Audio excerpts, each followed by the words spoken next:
Every morning at 7:15, Sarah wiped down the counter of the small-town diner and waited for her first customer, an elderly woman named Mrs. Parker. She came like clockwork, rain or shine, always wearing the same faded green coat and carrying an old purse that looked older than time.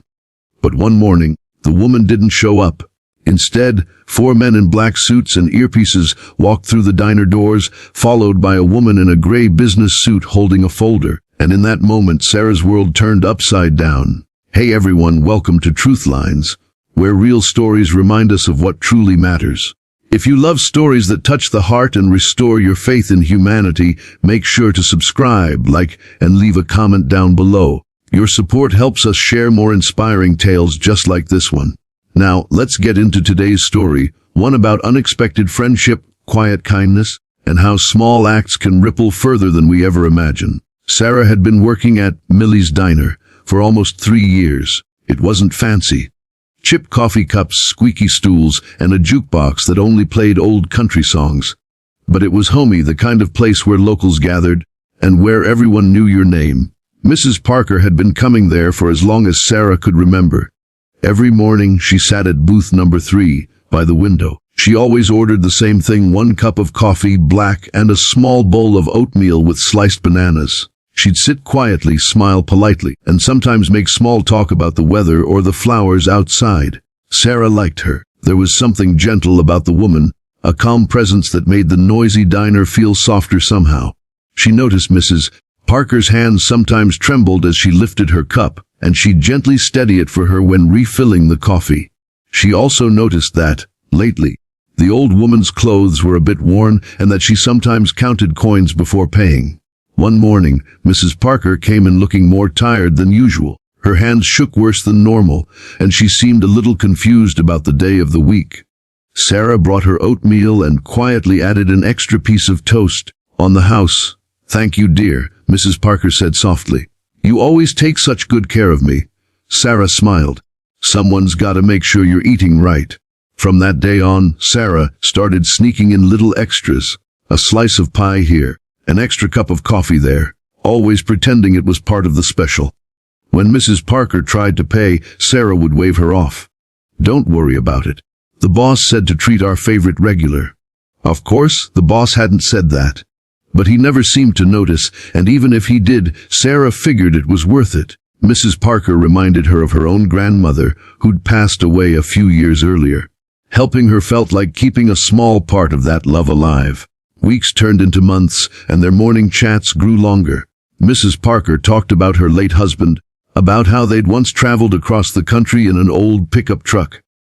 She talked about her garden she missed, the one she couldn't tend to anymore because of her arthritis.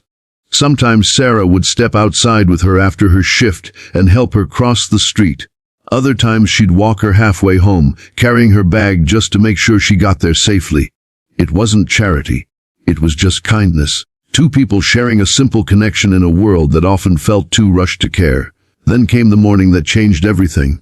Sarah arrived at the diner at 60:45, humming as she prepared Mrs. Parker's usual table. The sun hadn't quite risen yet, and the smell of coffee filled the air. But 7:15 came and went. Then 7:30, 800. No Mrs. Parker. By 900, Sarah was worried. Mrs. Parker had never missed a day. She even came once during a snowstorm when no one else did. Sarah asked around, but no one seemed to know much about where she lived. The old woman kept to herself. For the next week, Sarah looked for her, asked at the pharmacy, the church, even left a note at the community board.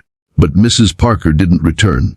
Eventually, Sarah had to accept that maybe she'd moved away, or worse. It hurt more than she expected. Then one Monday morning, just as the breakfast rush died down, the diner door swung open. 4 men in black suits stepped inside. Their shoes were polished, their faces serious. The whole diner went quiet. Behind them, a woman in a sleek gray business suit walked in, holding a leather folder. She scanned the room, her eyes landing on Sarah behind the counter. "Are you Sarah Jennings?" she asked. Sarah blinked. Yes, did I do something wrong?" The woman smiled slightly. "Quite the opposite. My name's Miss Clarkson. I represent Mrs. Eleanor Parker." Sarah's heart skipped. "Mrs. Parker, is she okay?" "She's fine," Miss Clarkson said, her tone softening. "She's better than fine, actually. But she wanted to send you a message, and something else." The bodyguard stepped aside, and in walked Mrs. Parker herself. She looked different, her hair neatly styled, her clothes elegant, her posture straight. But her smile, that gentle, warm smile, was exactly the same. Sarah covered her mouth in shock. "Mrs. Parker? Oh my goodness. I thought something happened to you." Mrs. Parker chuckled and reached for her hand. "Something did happen, dear. Something wonderful. And I have you to thank for it." Diner had gone completely silent, every customer pretending not to eavesdrop. Mrs. Parker sat down in her usual booth. Sarah joined her, still stunned. "I never told you much about myself," Mrs. Parker began. "I didn't want anyone treating me differently. You see, before my husband passed, we built a company together. A small tech business that grew faster than we ever expected. When he died, I stepped away. I didn't want the money or the attention. I just wanted to feel normal again, to have coffee and oatmeal in peace like any other person." Sarah stared, speechless. Mrs. Parker continued, "But what you gave me was something money couldn't buy. You treated me with kindness. Genuine, everyday kindness. You never asked for anything, never expected anything. You made me feel seen." She reached into her purse and slid a folded envelope across the table. "I've set up a trust in your name. It's not charity. Think of it as an investment in kindness. Enough for you to go back to school or start that bakery you once told me about." Sarah felt tears sting her eyes. "Mrs. Parker, I can't take this." "Yes, you can," Mrs. Parker interrupted softly. "Because one day you'll pass it on. You'll find someone who needs a little help, and you'll remember this moment." The lawyer nodded, confirming that everything was official. The amount was enough to change Sarah's life, though she never told anyone how much. The diner broke into quiet applause as the two women hugged. From that day on, Mrs. Parker didn't come every morning. But when she did, booth number 3 was always waiting for her, along with Sarah, who made sure her coffee was just right. A few years later, Sarah did open that bakery. She called it the Green Coat Cafe, named after the old coat Mrs. Parker used to wear.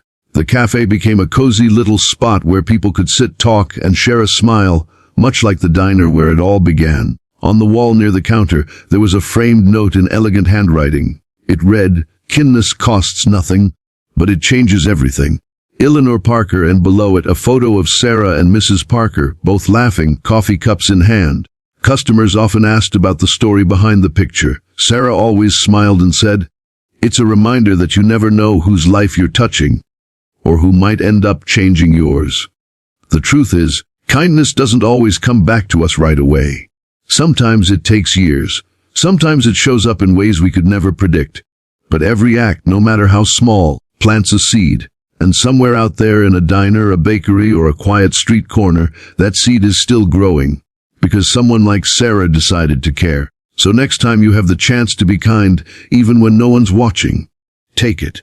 You never know how far that kindness might travel. Thanks for watching TruthLines.